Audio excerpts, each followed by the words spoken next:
Well, what a start to the day here in week 7 of college football, the second Saturday in October. And, you're getting very deep into conference play, a lot of important games that are out there now.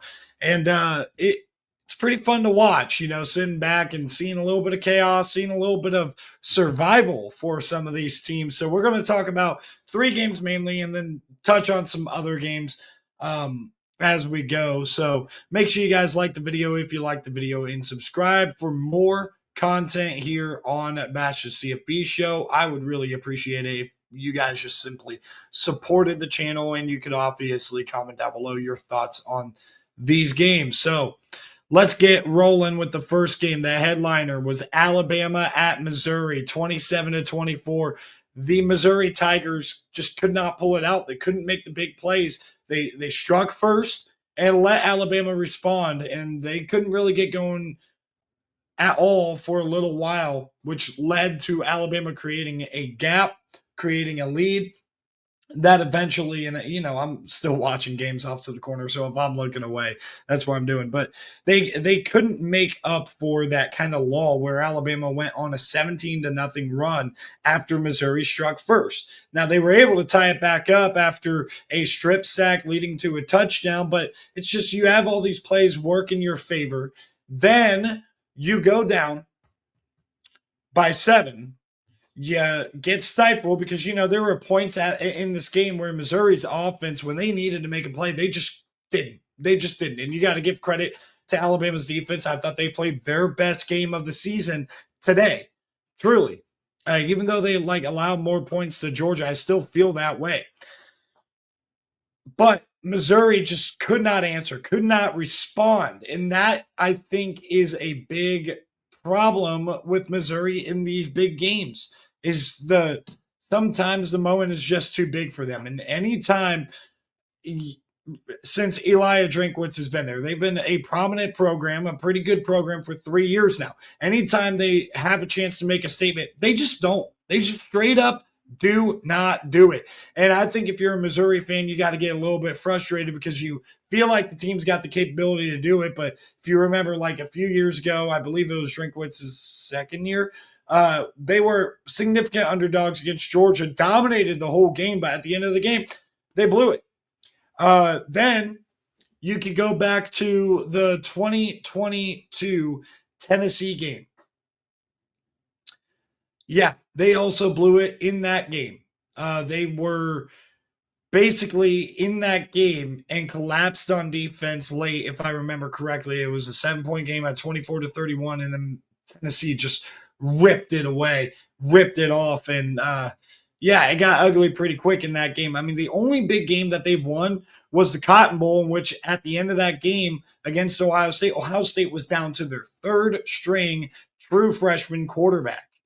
Don't think that's really something we should credit Missouri with too much. They just can't win in these big spots. And for Alabama, I worry about their pass protection, their consistency. Jam Miller got hurt again.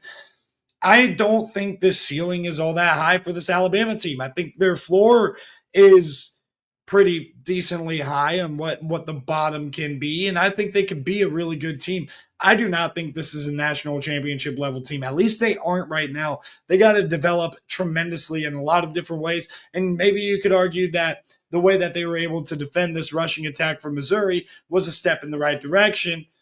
I don't know if I necessarily agree with that. Shifting gears, Ohio State pulls away from Illinois pretty early in this game. They were up 20-3. It took until the third quarter for Ohio State to finally give up their first rushing touchdown and red zone touchdown of the year. Illinois, they fought, they clawed, scored another late touchdown to make it 34-16. Ohio State still ended up covering. But I just thought at moments Ohio State was really conservative on the defensive side of the ball.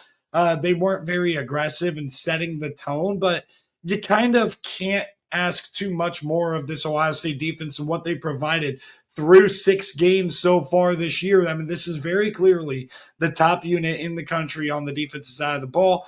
And I just think that when they have a game like this, they're going to have a lot to learn from. I thought their DBs were a little bit too physical in this game, as in they were putting the plays in the referee's hands a little bit too often. I mean, you had a PI penalty on all three of the starting corners today. Devin Sanchez, the true freshman, Jermaine Matthews, and also Davison Igbinosun, who's been prone to it, and he's been better this year. He's only two this year so far through 6 games, while he had 16 last year. So this Ohio State defense is really, really good. Now, the big concern is more going to come out of this Jeremiah Smith injury. He ended up coming back in the game. He caught a touchdown after the fact. It's a back injury. You know, those things can be really, really weird. I'm hoping he's going to be fine, and we're going to see him going forward. As far as Illinois goes, I mean, you lost, but from a pride standpoint and how good this team can be, the way they've responded since that Indiana loss, even in this game, not having shame, there were points where Ohio State could have really, really dominated and just blew the doors off of Illinois. And Illinois didn't let that happen. So tremendous fight, tremendous will. And I think this Illinois team has been taking steps in the right direction. Their ceiling has, to me, been maybe just kind of vying for a playoff spot. But I never really thought this was a playoff team. I always thought 8-4, 9-3, really solid team was their potential. I think they're about to reach that potential. The final game I want to touch on, and I didn't add a score here because I am silly, and I guess I was just rushing into trying to get this video.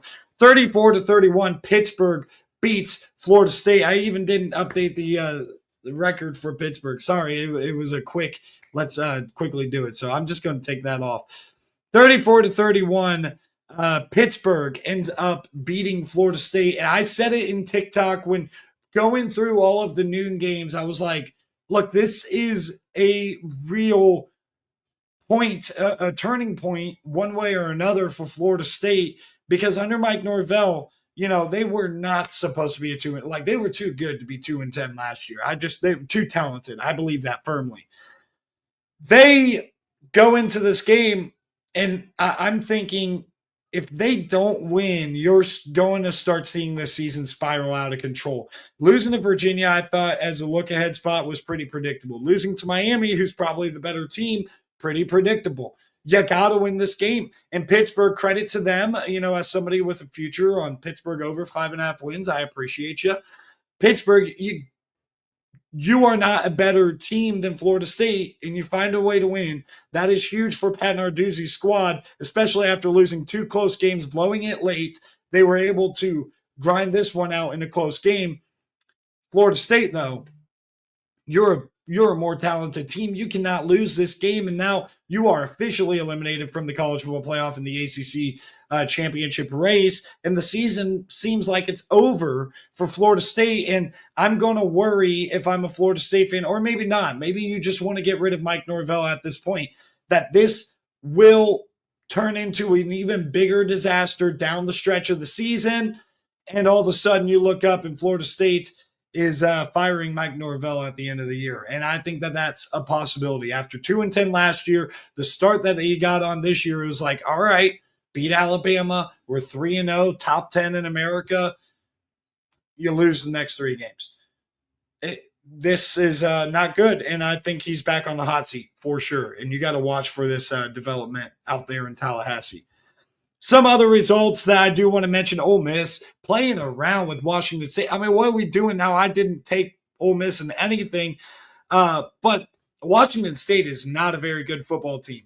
You know, I hope they end up becoming a good football team again, because I feel like, oh man, I feel like them and Oregon State just got such a rough end of the stick with everything that happened with relocation in the fall of the Pac-12. But Washington State's not good this year, and the number 4 team in America really struggled with them. And I'm telling you this, out of the top 5 teams, one team's not like the other. Ole Miss is not like the rest. They are not that good. They do not have the ceiling. They struggled against Kentucky, struggled against Arkansas, and because they had a big statement win against LSU, you think that they're really all that good?